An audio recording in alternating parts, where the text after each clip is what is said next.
Welcome to Divine Intimacy Radio, a co-production of EWTN Radio and SpiritualDirection.com, where we provide you with a spiritual haven of rest and explore the riches of the wisdom of the saints and the path to union with God. Welcome to Divine Intimacy Radio. This is Dan and Jordan Burke. And Divine Intimacy Radio is your radio haven of rest. Your hermitage of the heart. Your monastery of the mind, where we lift our hearts and minds to heaven to draw upon the wisdom of the saints to help us to navigate the tumult of this life. And sometimes we deal with timely issues, right, in the church. And that's certainly what we're going to be doing today with our friend, Tim, our new friend, Tim Glemkowski.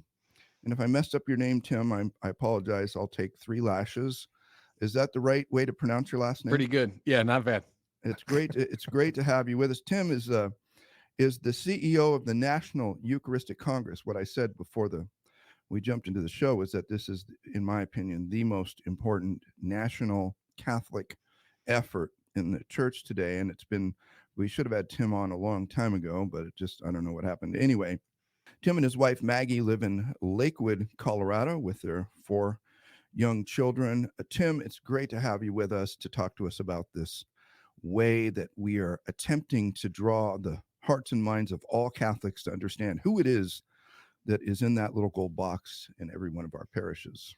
No, it's such an honor. Yeah, I'm such a huge fan of the work you do, sort of lifting up, educating Catholics on the interior life. It was a spiritual theology class when I was 19 as a sophomore at Steubenville that really changed the way I pray and kind of view the Christian life. And so, yeah, to get to tie these things together, the Eucharistic revival, the sacramental economy of the church with sort of the growth and holiness we're all called to. I think it's going to be, I'm really looking forward to the conversation.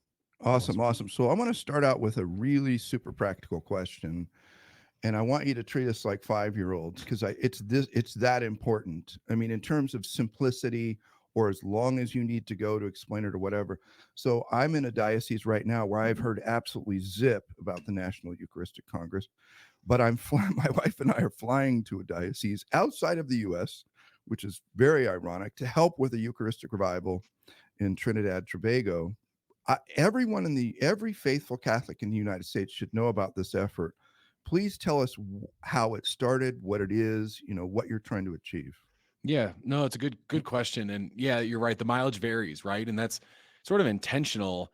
The people who sort of helped to craft the whole initiative, it was supposed to be this grassroots invitation to the church, not like a top-down initiative. It was sort of like, this is who the church is in her heart. And so we're not going to tell you what to do. We're just going to invite everyone to, with some sort of principles. But even, yeah, I mean, the international attention is crazy. Like the Pope in his last World Mission Day address talked about the Eucharistic revival. And that's awesome. It's sort of a wild, I hear from people, someone in France was just contacting us about the National Eucharistic Pilgrimage. Australia, I've heard from recently. So it's kind of wild around the world. Yeah. So the simplest story, right? Really what it is a story of kind of how God led the church to this moment. It's not really like, if you ask anybody, even the people who were there at the beginning, it's sort of maybe like the great things in the church was something that the bishops stumbled into, or maybe were called to providentially, more than like this grand plan. The first prompt was a Pew Research study, this group that does studies on belief in all religions, including Catholicism. And the Pew Research study, which was sort of awkwardly worded and not really accurate fully, we've kind of come to find, but we've redone the study. The first one said 30% of Catholics believe in the real presence of Jesus in the Eucharist, right? So it's like screeching truck tires, like what is going on in the church, right? So here's why, right?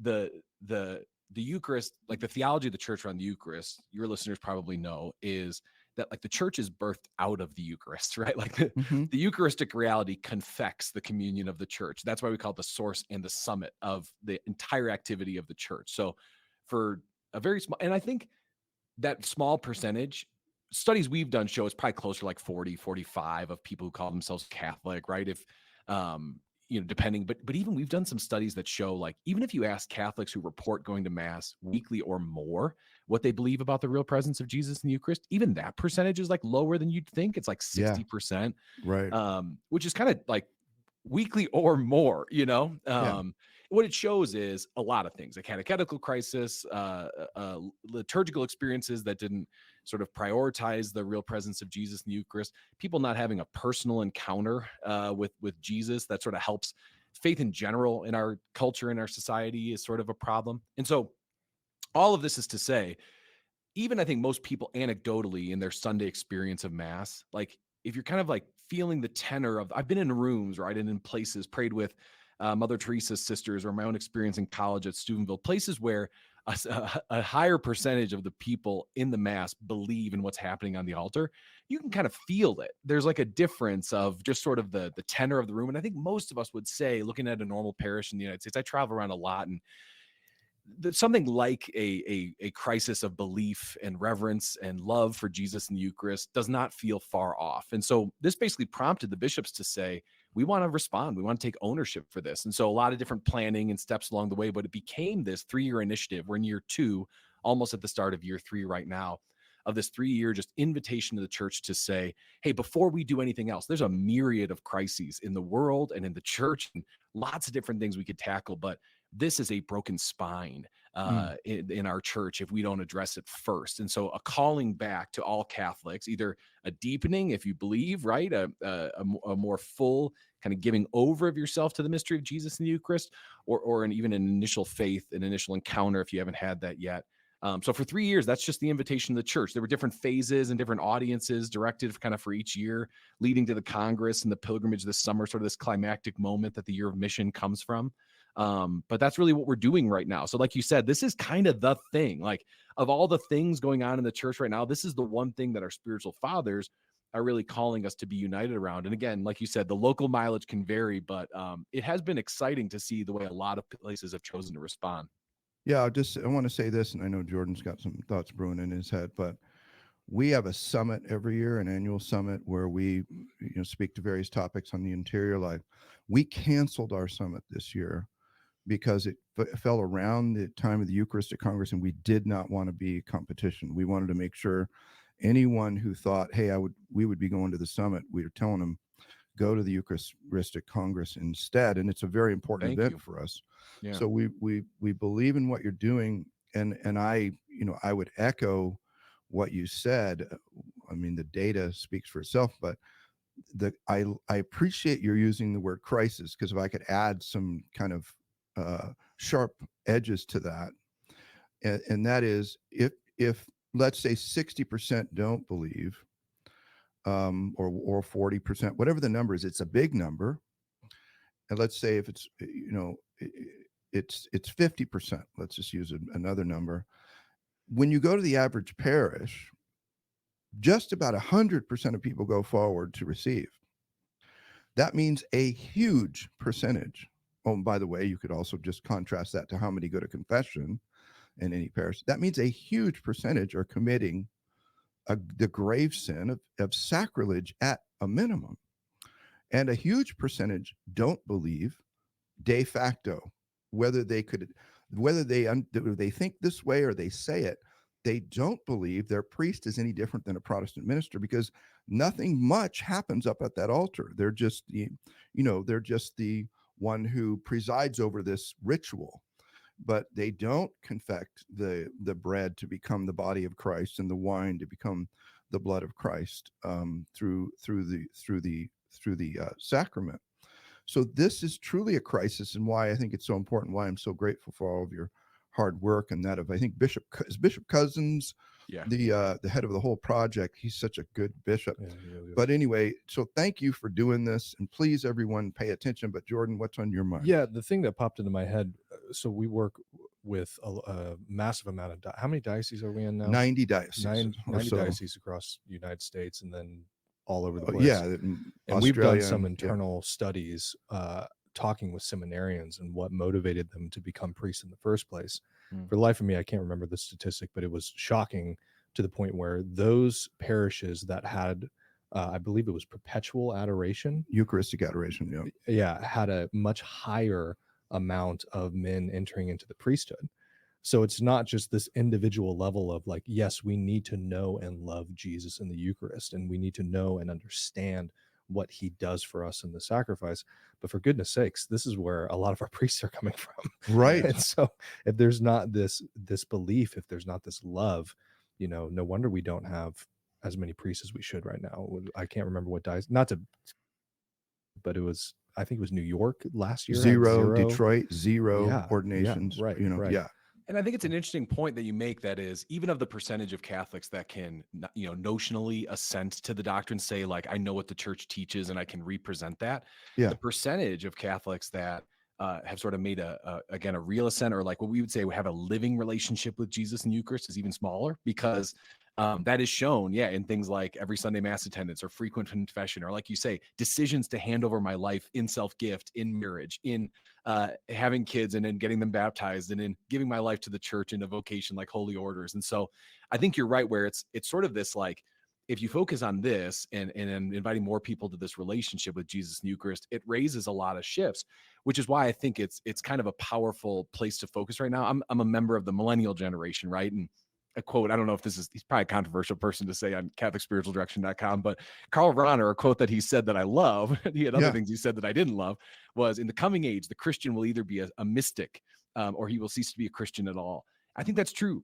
Like, unless people believe in something that's real, it's so hard to be Catholic today, that if we're not convicted that this is actually real and true and worth it and relevant to my life, then we're not going to give our lives to it. And that's, for me, 18 years old, and I encountered Jesus in the Eucharist in adoration, and it changed everything. Right. Yeah. And that's, I'd imagine, particularly my generation and younger, but and priests and people who are getting married, and like, there's probably, the percentage is likely much, much higher, because if they didn't, they're already gone. They left, 20 years ago. Amen. Just back to Rahner, even a broken clock is right twice a day. That's right. Yeah. And he was dead right in that quote. But when we come back from the break, we're going to continue talking with Tim Glemkowski about the National Eucharistic Congress, which is very important to the life of faith in the church and the life of every Catholic's faith. So when we get back, what I want to jump into is, what do you hope are the outcomes of this Congress? Maybe revisit that quote, because I think there's something there that I really wish every Catholic could be confronted with, which is the idea that we're called to come to union with God, which is, in modern language, is called a personal relationship. That's not a Protestant idea. That's a Catholic idea. Those Catholics who think it's Protestant, it's because they're ignorant of Catholic mystical tradition. The call to a personal relationship is required for salvation. Jesus told a good bunch of folks, hypothetically anyway, in the parable of the 10 virgins in the Matthew 7:22, that if they don't properly understand who they are and who he is, and have that relationship right, and we're at our final judgment, we might hear, "I don't know you," instead of "Well done, good and faithful servant." So this is no small issue. When we get back, we'll continue to jump into this with Tim Glemkowski, CEO of National Eucharistic Congress. We'll be right back. The beautiful fact that no suffering is wasted, that all suffering has a purpose, and to wrestle with the idea, which is that everything that happens in our lives is either willed or permitted by God. Okay, God, why would you permit these things? I know that you're a good father and you're a loving father, so there's something there. So I have to bridge this gap between your permission of my suffering to your love for me as a father. And Uniformity with God's Will, the book by St. Alphonsus Liguori, bridges that gap. And he explains, as only he can, because he's such a hard hitter, the reality that these are all moments of growth, of virtue, of, hey, your legs are weak. You're like a newborn deer. You can't stand on your own. We need to get you to stand on your own. Those sorts of things. Even desolation. The day-to-day kind of the ebbs and flows of the spiritual life. Those things are all permitted for a greater good, whatever that might be. Check out the brand new updated version of Uniformity with God's Will, titled Finding Peace in the Storm, with commentary by Dan Burke. This is Dan Jordan Burke. Welcome back to Divine Intimacy Radio. We're with Tim Glemkowski, CEO of the National Eucharistic Congress. EucharisticCongress.org is the website, EucharisticCongress.org. Jordan, what's up? What are you doing? Yeah, so as I've been listening to you talk about this and reading over all these different things and even watching out kind of on the periphery, it's very evident to me that there is a lot of love and care and attention. This is the first Eucharistic Congress in the U.S. in nearly 50 years. So I was curious if you'd be willing to share more about your personal experience and your motivation as to why you're doing this. Yeah, thank you. Yeah. So I'll tell maybe some of the quick details that are relevant. I'd started an apostolate in 2016 and then had gone working full time for that in 2017 and run that into COVID. And so COVID impacted a lot of apostolates, and mine was all on-site consulting and speaking in like evangelization and parish renewal.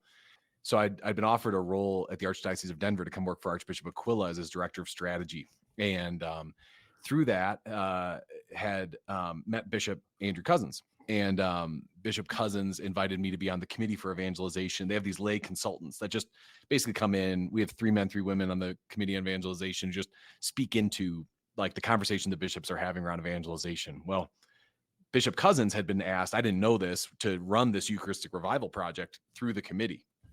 And so I got close to it quickly. And one of the reasons I'd been asked is a lot of my work was in like, strategy and strategic planning and stuff. And so I facilitated the initial strategic planning of the Eucharistic Revival. And I have to be honest, at first, I wasn't that stoked about it. It just, again, seemed like there's a lot of issues in the world and like the, kind of intractable difficulties of the church and the advance of secularism. And I was like, is this really, the answer to that? And then I came to see like God was really doing something in his church, like that God was actually saying, no, I'm inviting my church to my heart. Like in light of all the things going on, like where I'm calling you first is in the midst of the confusion, the hurt, the brokenness, the disenchantment so many are experiencing. I'm calling you, back into me, which felt so much like God to me. Like it sounded like the Father I've come to know. So the bishops in June 2021, they voted for Eucharistic Revival. November 2021, they voted to have a National Eucharistic Congress, the 10th National Eucharistic Congress, the first in 83 years. We'd had, as you mentioned, an international one in Philadelphia in 1976. And to sort of support this campaign and this effort, they were going to found an independent 501c3 with its own board of directors and hire an executive director and all this stuff. So I was watching the vote. And from my office at the Archdiocese of Denver, I'd flown back after the meetings, and the bishops voted 201 to 12 to have this moment, which is like 95% of bishops agreeing on such a complex thing. Pretty remarkable. Agreeing on anything, let alone such a complex thing. So I really was like profoundly moved and felt called to it. So I had lunch with my wife that day, actually, like randomly on the calendar. And I remember telling her like, hey, I think I'm supposed to go help Bishop Cousins with this Eucharistic Revival thing. And she said, no, you're not. And so here I am 2 years later.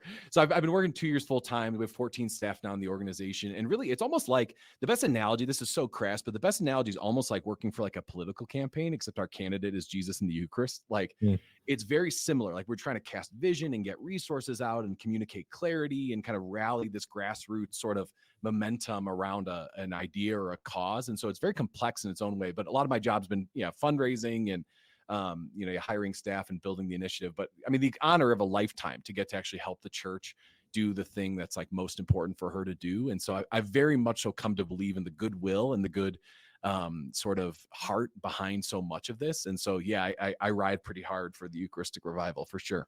This is awesome. Awesome. Now back to the question before Jordan just derailed us. What is your hope of the overall outcome? Like if there was a measurable, being a guy that's a strategy guy, my first book I wrote was on business and technology strategy, so I get it. What do you hope to be the outcome of all this work? Yeah, we've had goals for each year, and certainly I think long term, some of the like numbers that we could identify is, I actually think some of these studies around like belief can be pretty easily, sort of manipulated. I think it's more like there are going to be statistics in the church that are going to show that more Catholics are making a gift of their life. And so I think those would be vocational decisions, Sunday mass attendance, things like that, which show a real living relationship. I think for me at the heart of it is the Eucharistic pedagogy, right? Like what the Eucharist teaches the church is that Jesus in the Eucharist gives himself to me. When I encounter that gift, it invites me to know my identity in a new way. in light of that identity, I know how I'm called to live a life of self-gift and sacrifice, a Eucharistic life in a new way. And in that life of sacrifice always involves some fruitfulness, an inherent fruitfulness. I become that which I receive.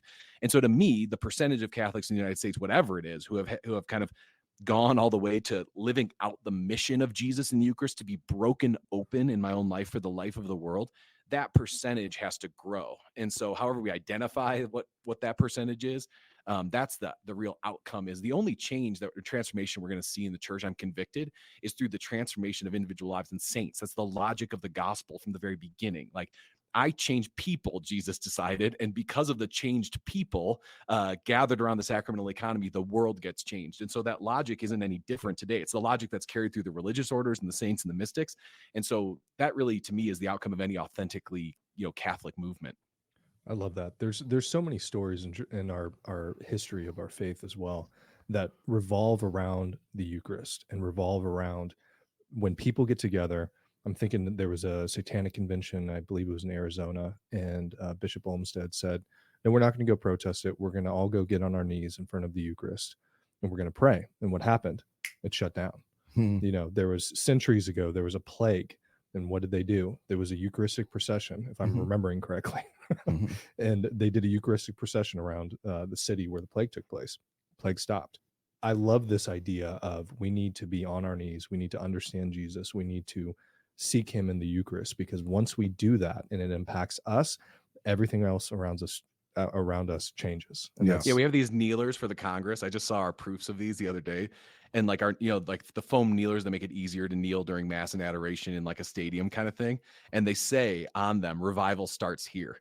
And the whole idea is like revival starts on our knees. Yeah. I love that. That's Dr. Awesome. Lillis, the co-founder of the Avil Institute, said he's a spiritual theologian as far as his doctoral work. He says that every renewal of the church is preceded by a renewal of mental prayer, which is what we're talking about in relationship to the source and summit of our faith, in relationship to the Eucharist. I mean, there's no place better to do a mental prayer than in adoration. But I love that pew idea. That's brilliant. That's awesome. Yeah. Isn't that good? Did you think of that? That was that wasn't us. That was like our graphic designers. They just very cool. Hey, we had an idea for this, and we're like, that's unbelievable. And that's it. I think people even forget that the efficacy or fruitfulness of the sacramental encounters, like the dispositions of heart that we bring to them, impact how much it changes and transforms us in our experience of those things. And so I think there's some of these basic things that show, the deep connection between mental prayer and the like, if you wonder, right, why do more people go up every week and receive the living God and aren't transformed by that encounter? The disposition of heart is the answer. Totally true. Maybe you should teach a class at the Avil Institute. Yeah, the Apostolic VA community, one of our sayings is, all things for God begin before God on our knees, right? And when we begin before God on our knees, we rise with his wisdom, his insight, his consolation, his perspective, his energy, and then we can go conquer the world. So this is what I want to know. Here's what I want to hear from you. So I'm going to ask you a question. I want you to say yes, absolutely. And that is, will your efforts continue formally for the bishops after the 3 years is up? Yeah, we've actually just recently, in the last couple of months, been approved to do so. Oh, wow. So you're very good at obedience. I appreciate that. Let the bishops know I appreciate their obedience as well.